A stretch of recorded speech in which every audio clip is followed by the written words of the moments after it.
There's a strange idea that human beings carry something inside them that we call a conscience. And if you think about what a conscience actually is, it seems to be that little warning that shows up in your mind immediately before you're about to do something you already know is foolish.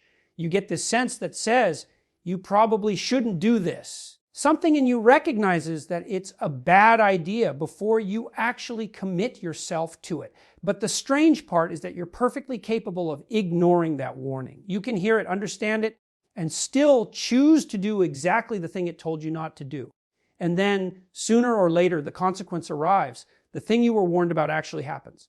And that makes the experience even more painful in a peculiar way, because you can't tell yourself that you had no idea. You did know.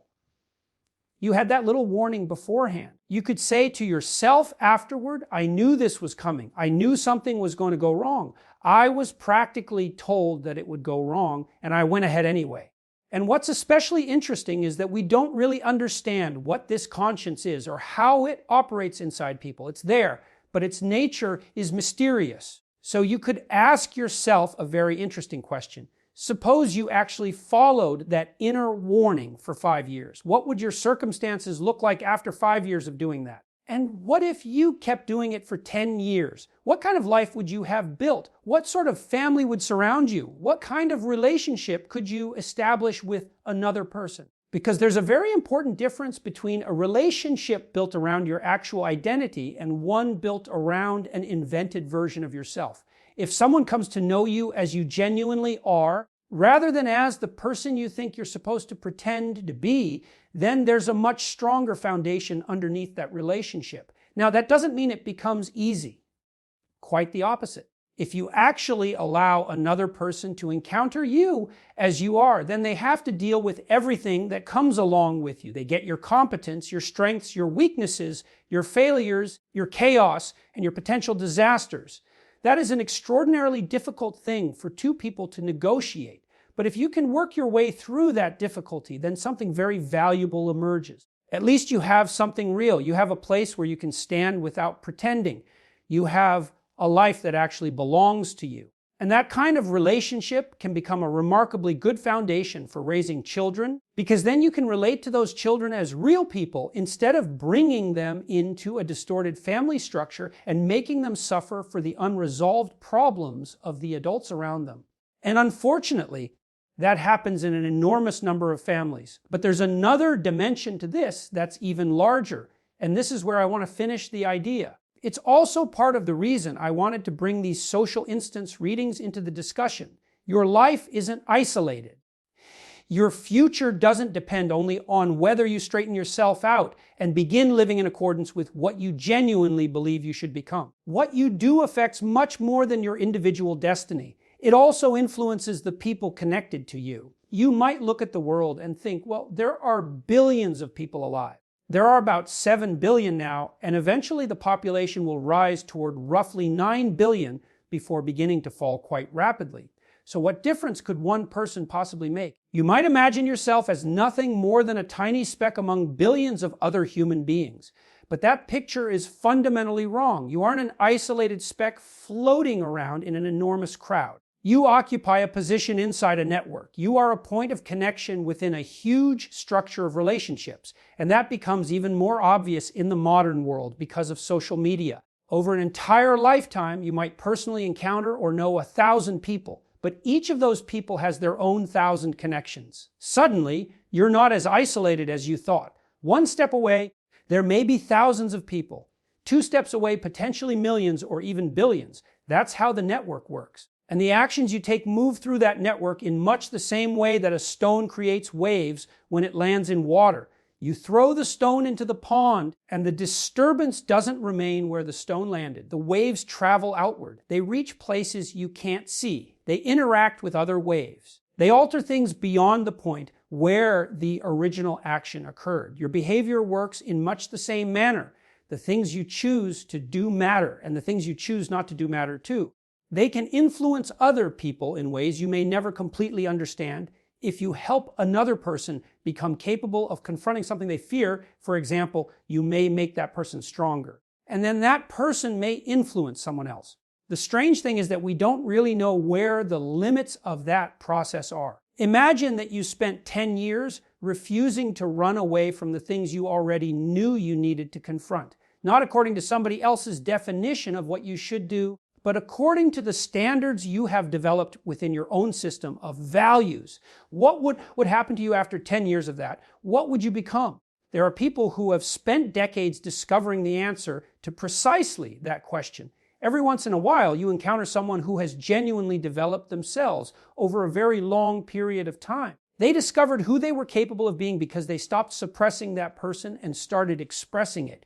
And as they continued doing that, they became more capable, then stronger again. And the remarkable thing is that we don't know where the process ends. There may not be a clearly defined upper boundary, so you might have to consider an uncomfortable possibility. Perhaps some portion of your suffering is connected to the fact that you know you aren't fully becoming what you could become. That's a terrible realization. It's not pleasant to look at yourself and admit that there may be more inside you that you aren't expressing. But there's also something tremendously hopeful about that realization. Because if there is another version of your life that could be better, then there must also be another way of seeing the world and another way of behaving within it. And if you change the way you act, then perhaps the world begins to respond to you differently. Maybe what comes back toward you becomes better than what you're currently receiving. So if you look at your life and realize that it isn't everything it could be, you could ask a very simple question. What would happen if you stopped throwing away the opportunities that are already available to you? You have no idea how much more effective you might become. Maybe twice as effective, maybe 5 times. Maybe 10 times, maybe 20. The Pareto distribution gives you some sense of how strange these differences in efficiency can become. Highly productive people can be extraordinarily more effective than average people, and the difference can become almost unbelievable. And then you have to consider what would happen if people collectively stopped making everything worse. Because human beings don't merely fail to improve things. Sometimes they actively make them worse. They do it because they're bitter, because they're resentful, because they're arrogant, because they want revenge, because they're dishonest, because they're cruel. And sometimes the behavior becomes so pathological that it reaches homicidal or genocidal levels. Imagine then if people simply stop putting tremendous effort into making circumstances worse. We don't even know how much improvement would occur simply from removing that destructive behavior. So there's a very complicated relationship here between several things. There's human vulnerability. There's the judgment of other people. There's suffering. And there's the failure to accept the responsibilities that we already know somewhere inside ourselves that we should accept. Those are deeply connected. The two enormous problems human beings have to contend with are suffering and tragedy on one side and malevolence on the other. And that means another part of your responsibility is to become capable of looking directly at the possibility of human evil. You have to see it as clearly as you possibly can. And that's not an easy thing to do. It can be terrifying. People who have never encountered extreme malevolence may be profoundly damaged when they finally encounter it. There's a reason that exposure to terrible events can produce post-traumatic stress. And if you look at the stories and myths surrounding encounters with evil, you see something remarkably consistent. The person or creature that encounters the evil is almost always changed or wounded by the encounter, even when that encounter was entered into voluntarily. But there's another way of looking at it. If you can become capable of confronting both suffering and malevolence, then you may also be opening the door to the greatest version of your own potential. And that's the hopeful part. This is one reason it can be useful to look into darkness instead of constantly trying to avoid it. The suffering may be enormous. The destructive capacity of human beings may be extraordinarily deep, but your ability to rise above those things may be deeper still. And to do that, you need something to move toward. You need an aim. You need a path. Because without a destination, there's no reason to organize your actions. But once you identify something that you regard as valuable, you can orient your behavior toward it. And that automatically creates a hierarchy. You decide that one thing matters more than another thing. You decide that you're going to pursue this particular objective instead of spending your time pursuing every other possibility. That's a sacrifice in a very real sense. You're giving up alternative possibilities because you've decided that this particular goal is more important. And then something interesting happens as you make progress. You experience positive emotion. You experience meaning. You see yourself moving towards something that you have decided matters. And the better the goal is, the richer the experience can become. That's one reason it's worthwhile to develop a vision for your life. And it's also one reason philosophical development matters. You want to understand what you're doing and why you're doing it, because you want to aim yourself toward the highest goal you can realistically pursue. So you establish the goal, then you start moving toward it, and very quickly you discover something inconvenient. There are things standing between you and that goal that frighten you. Maybe you need to become a more competent speaker. Maybe you have to improve as a writer. Maybe you need to learn how to think more effectively. Maybe you have to change the way you interact with people. Maybe there are skills you've never developed because you were afraid of the process required to develop them. Whatever the case, pursuing the goal puts you into contact with challenges. And that's exactly where the clinical evidence becomes interesting. Jonathan Haidt has talked extensively about the problems associated with excessive protection and the idea of safe spaces. But if you discover that someone is avoiding something because they're frightened of it, and you know that confronting it would be beneficial, the answer isn't necessarily to remove the frightening from their environment. Instead, you can help them approach it voluntarily. You make the problem smaller. You divide it into pieces. If you're working as a behavioral therapist, you gradually reduce the size of the avoided task until you reach something that the person is willing to attempt. And once they begin, that's the important part. They can do one small thing, then another, and eventually they've moved much farther than they imagined. They don't necessarily become fearless. That's not really what happens. They become braver. It's as though their capacity has expanded, and there's a reason for that. When you do something you have never done before, you receive information.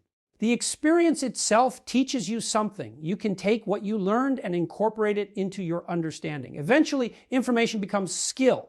Skill changes perception. And your perception changes because you have now demonstrated to yourself that you can operate in a situation that previously seemed impossible. So you become, in a very literal sense, more than you were before. But there's another component to this, and modern biology gives us some interesting reasons to think about it. When an organism enters a new environment or encounters a new type of stress, biological systems respond. Genes can become involved in producing proteins that contribute to changes in neural and nervous system structures. Something comparable happens when you train your body. You put stress on your muscles, and the muscles respond to that demand. But the nervous system responds to demands as well. So imagine that your genetic makeup contains a huge amount of potential that isn't fully expressed under ordinary circumstances. Then you place yourself into a new environment. You encounter a new challenge. The stress created by that challenge can stimulate biological processes that contribute to building new capacities. And that's an extraordinary thought, because you have no real idea how much potential may already be contained inside you. Now take that idea and extend it. Suppose that the more demanding the challenge becomes, the more information you acquire, the more skills you develop, and the more of your potential becomes activated. If that continues, then confronting increasingly difficult circumstances could progressively reveal more of what you're capable of being. And eventually you reach the ultimate version of the challenge. You look directly into the abyss. You don't turn away from the most horrifying aspects of existence. You look at suffering. You look at the capacity for cruelty. You look at the worst things people can do to one another. You look at the destructive elements within society. And instead of pretending that those things don't exist, you face them directly. If you could do that, perhaps you would activate yourself as fully as possible. And this connects with the idea of rescuing your father. Think about yourself as the product of every generation that came before you. All of those human beings who survived, adapted, struggled, reproduced, and passed something forward eventually became part of your biological inheritance. In that sense, there is an enormous amount of ancestral potential contained within you. But potential doesn't automatically become reality. You have to challenge yourself. You have to place yourself under appropriate forms of stress. You have to voluntarily confront things that demand more from you. And perhaps the larger and broader the challenge, the more of that inherited potential becomes activated. So as you expand the range of difficulties you're willing to face, you expand yourself. You discover abilities that weren't visible before. You develop strengths that you didn't know you possessed. And gradually, more and more of what you could become begins to emerge. That's what it means in part to transform yourself into the ancestral father. You are the consequence of countless living beings that existed before you. Their survival is part of the reason you're here. Their biological potential has become part of yours. And if you're willing to challenge yourself enough, if you're willing to take on increasingly difficult responsibilities instead of constantly escaping from them, then more of that potential can become active. More of you can come forward. And eventually, through that process, you may begin to become the person that was possible for you from the beginning.